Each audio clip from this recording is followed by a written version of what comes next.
ఈమెలాగా సన్నగా ఉండదు, ఆమె చాలా లావు ఉంటుంది. అర్థమైందా? పెద్ద ఆవిడ, అయ్యా అయ్యా ఒక్క చిన్న ఛాన్స్ నాకు ఇయ్యా అన్నది. ఏందమ్మా అన్న, ఒక్కరోజు అవకాశం ఇయ్యా అన్నది. ఏందమ్మా అంటే ఏమనుకోవద్దయ్యా, అయ్యా ఒక్కరోజేనయ్యా, ఒక్కరోజే తాగుతానయ్యా.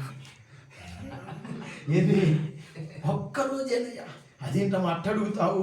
అయ్యా అది చర్చికి వచ్చినాక మానేశాను కదయ్యా, మానేస్తే నా భర్త నా కోడళ్ళు అందరూ నన్నే కొడుతున్నారయ్యా, నేను ఒక్క పెగ్గేస్తే ఇంట్లో ఉన్న భర్తతో సహా పారిపోతారయ్యా. అట్లాంటి పవర్ ఉన్న నన్ను పవర్ లేని వాడిగా చేశారయ్యా. ఒక్క రోజే నాకు అవకాశం ఇవ్వండి, నన్ను బతిమలాడుతుంది. ఒక్కరోజే నాకు అవకాశం ఇవ్వండి. నేను ప్రార్థనకు పోయినా కూడా ఎవరు వచ్చారు ప్రార్థనకి, ఏం లేదు ప్రార్థన లేదు ఏం లేదు అని అంటున్నారు. ఆమెకు బాగా బాధ అనిపిస్తుంది. ఎందుకు వచ్చావు, భయ మళ్ళీ చేస్తావు అని అంటున్నారు. బాగా బాధ అనిపిస్తుంది. నేను తాగినప్పుడు ఊగినప్పుడు లేదు కానీ మంచిగా ఉన్నప్పుడు వీళ్ళకి పడట్లేదే. ఒక్కరోజు నాకు శాంతి ఇస్తే అందరినీ సరి చేస్తానయ్యా, లెవెల్ అందరినీ లెవెల్ చేస్తానంటున్నామా. అమ్మ అందరినీ లెవెల్ చేయడానికి, బాటిల్తో లెవెల్ చేయడానికి ప్రభు మనల్ని పిలవలేదు.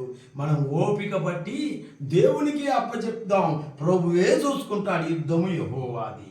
ఆమేన్.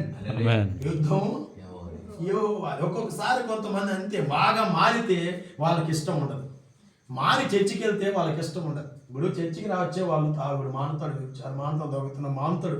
అర్థమైందమ్మా? మంచి నడవాలని నేర్పిస్తాం కదా, అయినా ఇష్టం ఉండదు. ఇప్పుడు ఈయన వచ్చాడు, అయ్యా ఇక నుంచి 2 పెగ్గులు ఏమని చెప్తామా?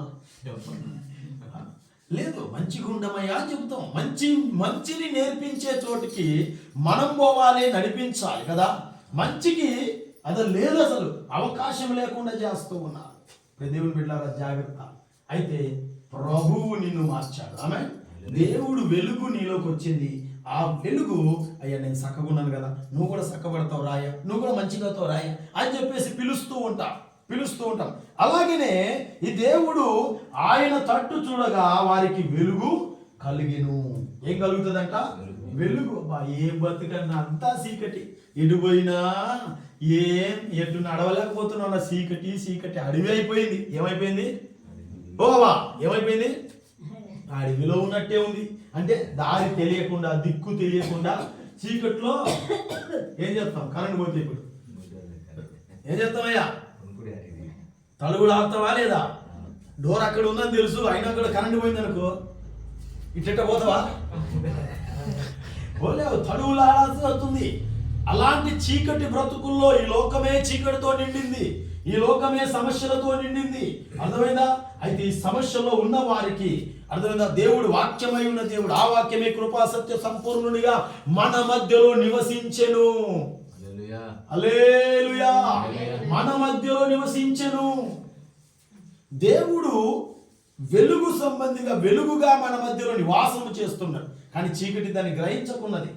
అయితే పిల్లారా, దేవుని దగ్గరికి వచ్చే వారికి వెలుగు ఇస్తాడంట ఆయన. ఆమేన్. వెలుగుగా మారతానని వాక్యం చెబుతుంది.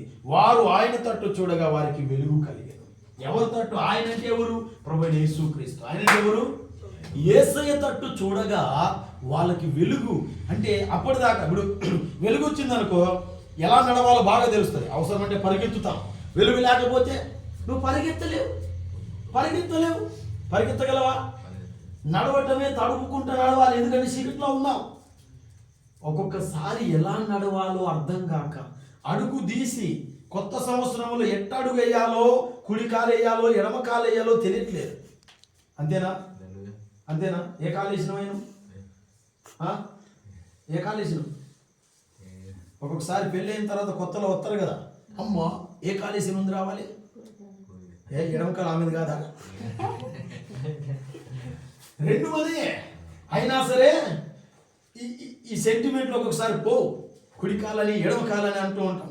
2 కాళ్ళు మనదే, ఎడమ కాలు నీదే, కుడి కాలు సెంటిమెంట్ అవుతుంది. దేవుని వైపే మనం చూద్దుము గాక. ఆయన తట్టు చూడగా, ఆయన అంటే యేసు ప్రభు తట్టు చూడగా వారికి వెలుగు కలిగెను. అంటే అప్పటిదాకా చీకట్లో ఉండి నడవలేక తలుగులాడుతూ ఉండగా యేసు ప్రభు చూడగానే మనకి ఏం దొరికినట్టు అయిందంటే చిన్న టార్చ్ లైట్ దొరికినట్టు అయింది. ఏం దొరికినట్టు అయింది? Torch light. ఆమేన్. హల్లెలూయా. చీకట్లో ఇప్పుడు చీకటి అయింది కదా, ఈ చీకట్లో టార్చ్ లైట్ పట్టుకొని పోతే అదే తిన్నగా నువ్వు నడవగలవా లేదా? అదే లైట్ లేకపోతే నడవలేవు. యేసు ప్రభు లైట్ లాంటి వ్యక్తి. ఆమేన్. ఇలాంటి వ్యక్తి అయినా ఈ గ్రంథం ఎలాంటిదంటే లైట్. ఈ గ్రంథం ఎలాంటిది? లైట్. తాము ఎక్కడికి వెళ్ళాలో తెలియని వారికి, దారి తెలియకుండా కళ్ళు మూసుకున్న వారికి వెలుగైనది ఈ వాక్యము. వారాయన తట్టు చూడగా వారికి వెలుగు కలిగిను.